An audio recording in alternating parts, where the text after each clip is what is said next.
Bagus-bagus ya. Kok bisa ya di dunia ini ada komputer?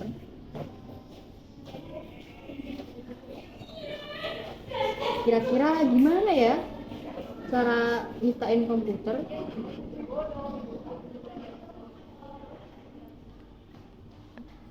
Hmm,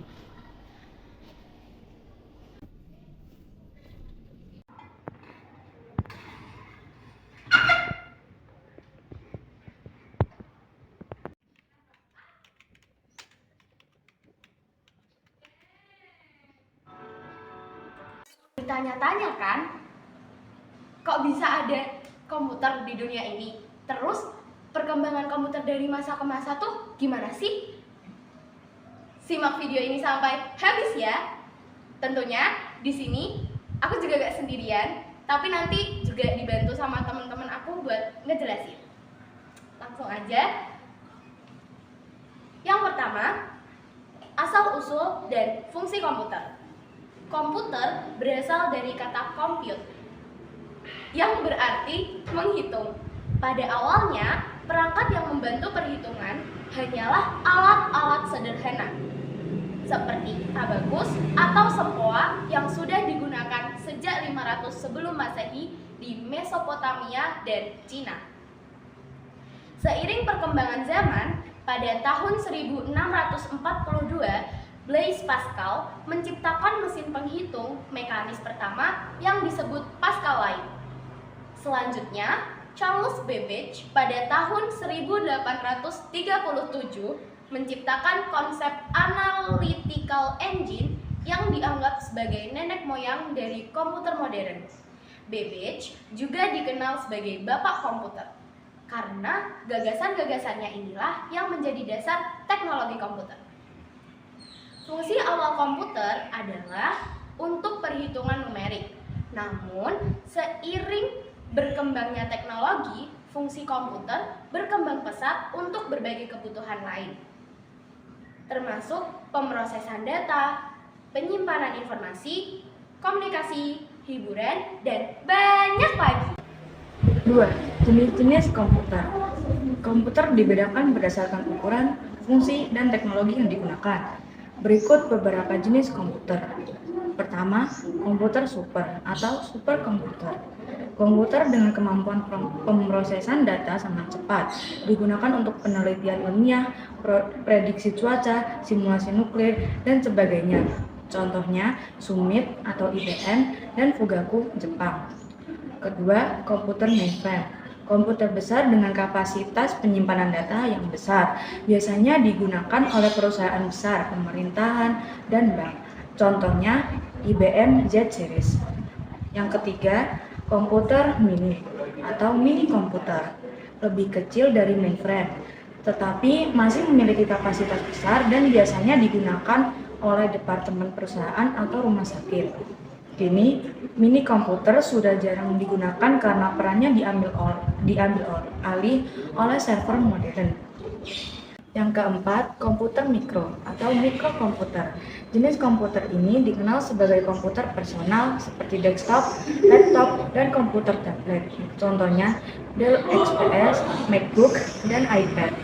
Yang terakhir, komputer khusus, embedded komputer, komputer yang tertanam dalam perangkat lain untuk mengendalikan fungsi tertentu.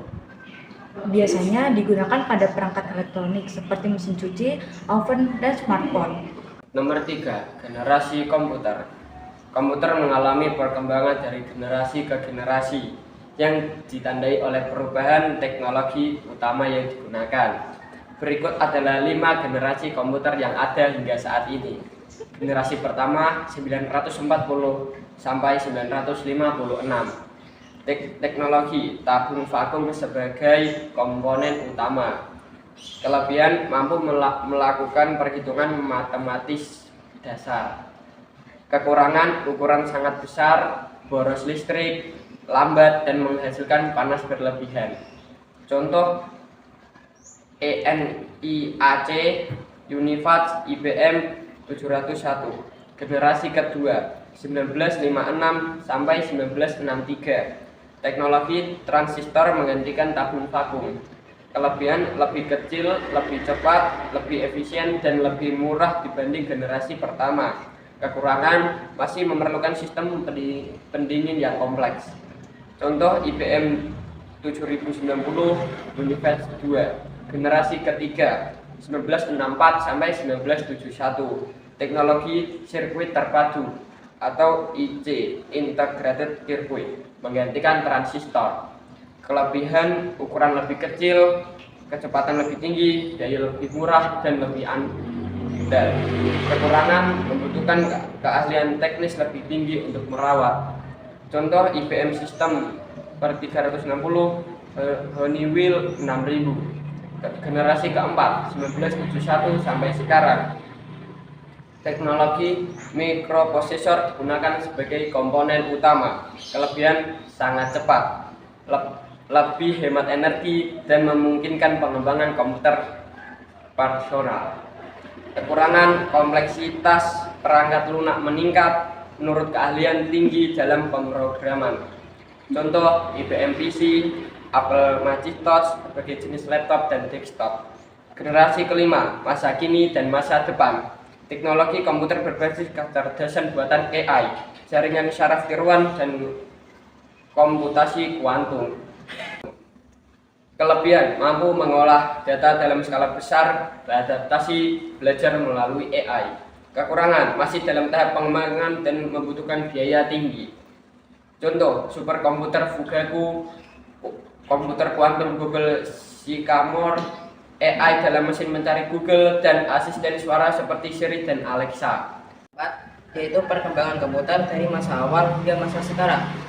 Dari perangkat sederhana seperti semua, komputer berkembang menjadi perangkat elektronik yang kompleks. Mulanya, komputer hanya berfungsi untuk perhitungan ilmiah dan militer. Namun, dengan kemajuan teknologi, komputer sudah ada saat ini menjadi kebiasaan di sektor kehidupan. Sejak munculnya komputer mikro di generasi keempat, komputer personal menjadi umum dan sekarang digunakan hampir di seluruh rumah tangga dan bisnis. Komputer tidak lagi hanya berada di laboratorium atau di kantor besar, namun ini juga berada di saku kita dalam bentuk smartphone. Perkembangan teknologi jaringan komputer seperti internet telah mengubah komputer menjadi alat komunikasi global.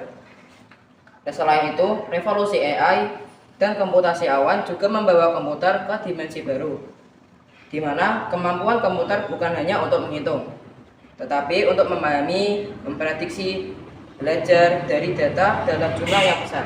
Jadi, kesimpulannya, komputer yang awalnya diciptakan untuk memudahkan perhitungan telah berkembang menjadi perangkat multifungsi yang digunakan di seluruh aspek kehidupan manusia.